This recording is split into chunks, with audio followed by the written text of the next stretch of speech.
Yeah. Mengapa suka cari masalah sedang ku diam? Merana dia kalau dibuai setengah malam.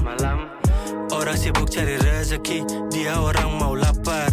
Kita manggung hospitality, dia masih kena tawar. Pulang nak. Assalamualaikum warahmatullahi wabarakatuh. Perkenalkan, nama saya Marlif Maulana Putra dari kelas 1A NPM 010125 11012. Di sini saya akan menjelaskan sejarah dan kedudukan dan fungsi bahasa Indonesia. Mari saya jelaskan.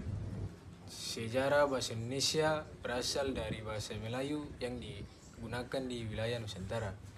Bahasa Melayu sendiri merupakan bahasa yang sudah lama dipakai sebagai lingua franca di kawasan Asia Tenggara, terutama di Kepulauan Melayu yaitu Indonesia, Malaysia, Brunei, dan Singapura. Sejarah bahasa Indonesia dimulai dari zaman penjajahan Belanda.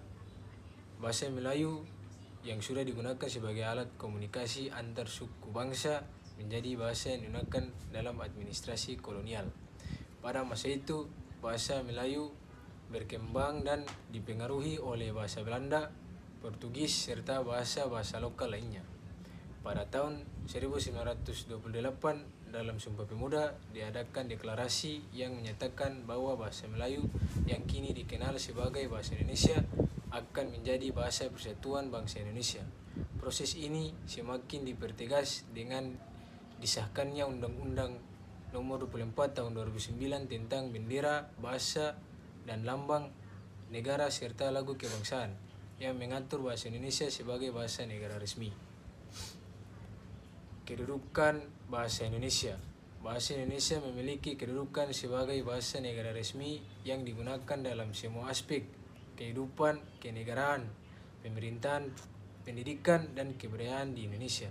Kedudukan ini tercantum dalam Undang-Undang Dasar 1945 dan diperkuat oleh Undang-Undang Nomor 24 Tahun 2009.